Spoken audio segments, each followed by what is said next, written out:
Open your ears and lube up your butthole. It's time for the What Do We Call It podcast. Now, here's your host. It's Jmann.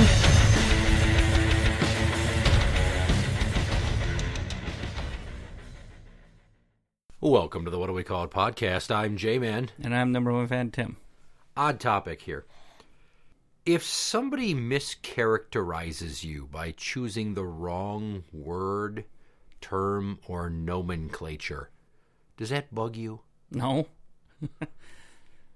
Unless they say, like, I'm a habitual liar or something, which, I mean, that's not true, but otherwise, no. Well, for example, like, if you were just driving plows and somebody called you a plow driver, that would make sense, right? Yeah. But if you drove trucks and plowed and somebody called you a trucker, would that be hitting the nail on the head or no? Yeah, pretty much. I mean, it's the same thing, just different circumstances doing that. You know, one you're just hauling freight, and another one you're pushing snow. I mean, it's the same damn thing. For years, and it was the last, few that I worked at the jail, whenever my dingbat mother, when she would tell people what I do for a living, and this is when I worked at a jail, she would say, I'm in law enforcement, which is not accurate. I was just going to ask, there is a difference, but how much of a difference? Well, I was in criminal justice, which means I'm on the side of things after you go to court. Okay, see, that's kind of what I was thinking. It didn't seem like law enforcement was an accurate description, because you're not enforcing laws, you're handling the penalties. The big thing is she was like, oh, same thing. And I'm like, they're not, Linda. I don't have any fucking powers of arrest. I can't change somebody's status of freedom. I can't handcuff anyone on the street, and I can't haul them off to jail. I work at the jail. That's the criminal justice side. They've already gone to court. I babysit incarcerated offenders that have already been sentenced. She's like, it's the same thing. No, that is a good difference. That's for those who didn't know. I mean, I knew there was a difference, but I didn't know, how. And the last thing I'll say on her with that is when she just, shakes it off like, the same thing. That's a respect issue. She's fucking just trivializing my concerns over it, which is just insulting. And conversely, think about this.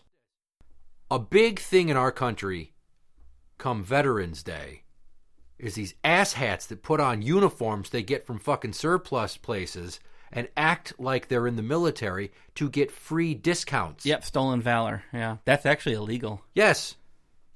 So, forgive me if it sounds like I'm nitpicking my mom, but I have high regard for the job the police do. It's very difficult. I went to school for that, but I don't do it because I recognize that it's just too fucking much for me personally. I wouldn't be able to handle it, which is why I got into something semi-related, still making a difference, still an authoritative role, still maintaining order to some degree, but in a safer, controlled environment where there's not guns possibly. Yeah, maybe I'm remembering a little different, but when you first told me that you weren't going to actually do it, because you did work for a sheriff's department for a bit, didn't you? A blink of an eye.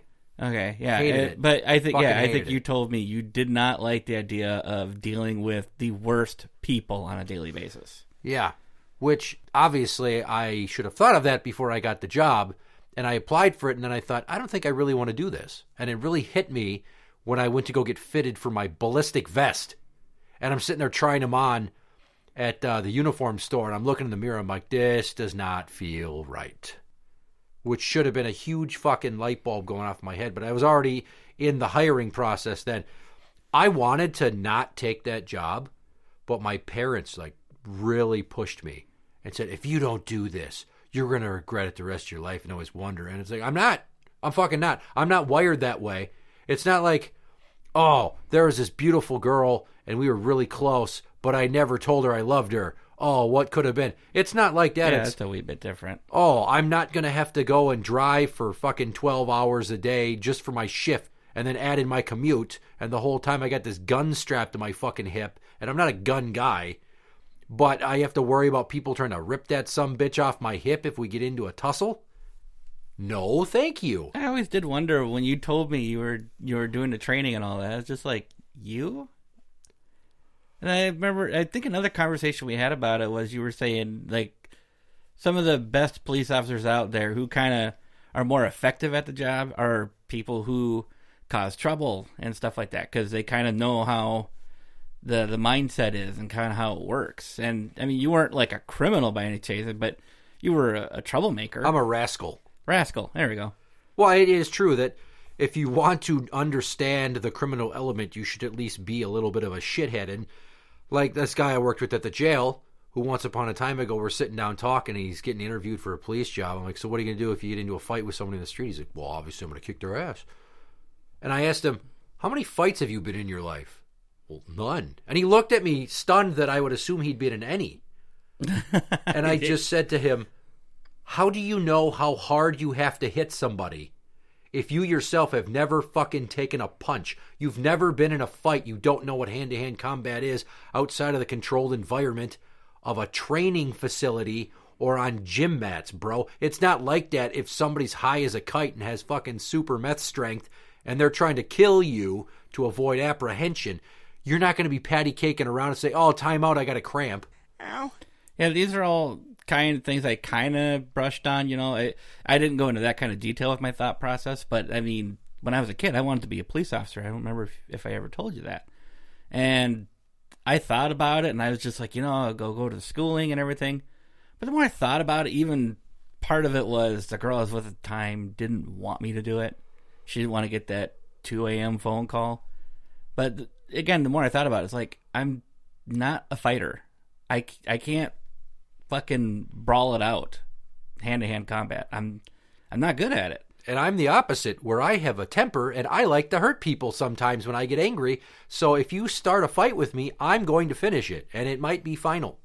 Yeah, and there, you know, so many more elements to it. You know, I didn't want to work all night long and sleep during the day or however the shifts would work. And there was a lot of elements to police work that I decided it just wasn't going to fit for me. So now, here's another example of something where somebody mischaracterized or didn't understand the difference in the terms. When I started to work for that outfit where I was a social worker, and I told people, you know, I worked in a jail, you can tell the old-timers that don't know the difference. Because one guy would be like, oh, what prison did you work at? I didn't work at a prison. I worked at a jail. Well, it's the same thing. No, it's not. Yeah, they're different. Prison, Jails are temporary. Jail is usually pre-sentence, or you're being held as a witness. There's any number of reasons why you're in jail. Prison is you've been sentenced. Now you're serving your hard time. You have been farmed out, and they have so many more programs for you to engage in to rehabilitate yourself, and for like treatment support for chemical and narcotic dependence, psychology to help people with mental illness. That's a big deal. Jail, there's no fucking jail shrink. There's no fucking unless somebody comes in to do an organized AA group, there's no addiction recovery element to that shit. And you're damn sure not going to go to a workshop, and there's not going to be recreation with a fucking weight room. Yeah. Would my description be even remotely accurate, just saying jail's more temporary where prison's more permanent? Yeah, it's safe enough. I mean, you really got to hammer out that if you're doing more than a year, you're going to prison. If you're doing a year or less, you're going to do local confinement. And that's also a jail, and that's the type of facility I worked at where they were sentenced. So that'd be more like a county jail, not so much like a city jail. Because city jail, that's literally 1 or 2 days, isn't it? Well, there's not really a city jail. Well, they have holding cells at some of the police departments around. I've toured them. Yeah, if you're like shit-faced and they want you to fucking, yeah, you know, sober up, or if they picked you up and you're irate and they throw you in there because they want to talk to you, but rarely do they use those holding cells. I can't imagine too many places even have them anymore, because typically you go to a county facility. It's the one jail for all the municipalities in that region to bring their people to, and you get processed by people whose job it is to do that shit. Not just, all right, you better go sleep it off, because now they just take you to fucking detox or the hospital. Arresting me for what? I'm not allowed to stand up for myself? I thought this was America. Huh? Isn't this America? I'm sorry, I thought this was America. Now, we have a local treatment facility in our neck of the woods here, and it focuses on alcohol dependence, chemical dependence, mental health issues is another thing. But it's not a funny farm. It's not a mental health facility. They have a mental health wing, but it's not like St. Peter or any of the other fucking loony bins around here. Like when the Anoka State Hospital grounds had several houses full of people that were batshit crazy and had to be heavily medicated or received electroconvulsive therapy. Some people would call it electroshock therapy. Zap, zap. But it's not the same fucking thing. And then when I got to be a social worker, I would just tell people I'm a social worker. And I had one person at the office who was like, well, you better be careful how you say that. Why? Well, but technically we're not social workers. I'm like, are we doing social work? Yes. But we're not case managers. So then we fall into that giant net of everybody else. So I use social worker as a blanket term so that I didn't have to get down to the nitty-gritty of what specifically we did. And the title I had was that I was a guardian. I had a caseload of people that were just mine to deal with, but the company had the guardianship of these people. Different than a case manager. The case manager helps gather resources and manage that person's life as best they can to make sure, they get all the support and benefits they need. But the guardian gets the final say on rubber stamping where they live, whom they live with, can they purchase this, making sure their benefits are still going. It's not the same fucking thing. Okay. I didn't know that either. I thought it was all social work. It's all kind of a one thing. You got supervisors and you got the people like you that go in the field. But I didn't think there was that much of a specific difference. Yeah, and guardians get a really bad name in social work because they think that we're just evil and we want to control people's lives and steal their freedom, which is not the case. No, it doesn't sound like it. With what you have described. Here's another example. A guy and a girl engage in some fornication. And then later on, she decides, I didn't like that. Some people would say she was raped. But she was not forced into the act. She was an active, willing, consenting participant. She just decided afterwards, I didn't like what we did. So that's really like buyer's remorse. You had a bad sexual experience. But that's the crux of the Me Too movement, right? Is believe all women. So if a girl says, he took advantage of me, if you're both shit-faced, and neither one of you really knows what the fuck's going on, you end up diddling each other, well, nobody got raped. Sexual contact happened, but I wouldn't call it an assault. Unless you were passed out drunk and he was stone sober and he knew what he was doing and he took advantage of the situation, I wouldn't consider that an assault. Well, instead of being passed out drunk, how about blacked out? You just don't know what you're doing, but you're doing things. It's the same thing. Okay. Because there was a time where Mrs. Number One Fan, we were at a Christmas party and she drank heavy. And apparently at some point while we were walking back to our hotel, she blacked out. Because she doesn't remember anything after a certain point. And I'm like, really? She's like, no. And I was kind of freaked out by that. Because like her not remembering? She didn't remember. She's like, I remember we opened up the door to get into the hotel, not our room. And she said that once we got that past that point, she doesn't remember the conversation we had when we were walking down the hallways. She doesn't remember the jokes. She doesn't remember anything that happened when we got to the hotel room. She didn't remember anything. Except she remembers I opened the door, she walked through it, and then we woke up the next morning.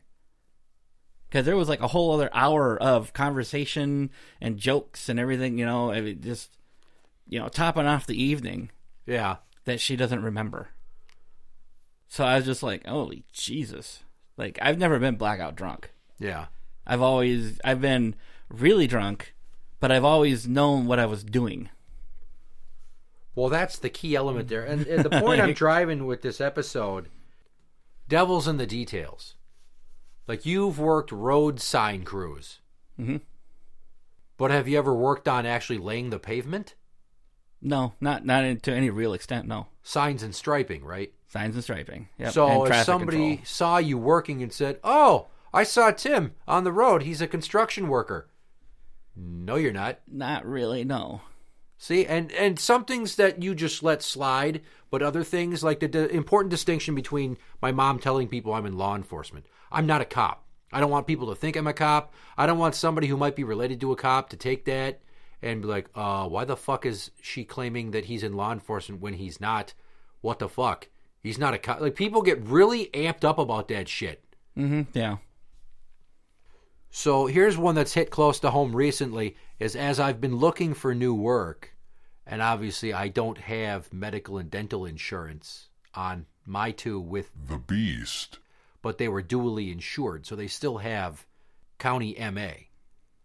So as she puts it, well, you're not even working right now, so they don't have the insurance you're supposed to have on them, so you're just a deadbeat like the rest of them. Excuse me?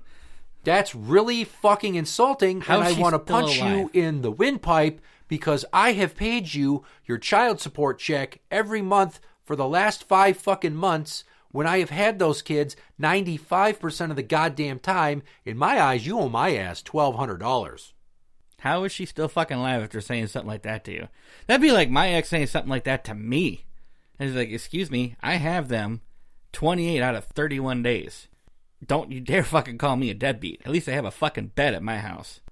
So I guess this whole episode just kind of boils down to starting with what my mom does when she can't get things right, and then when you try to correct her, she's so dismissive.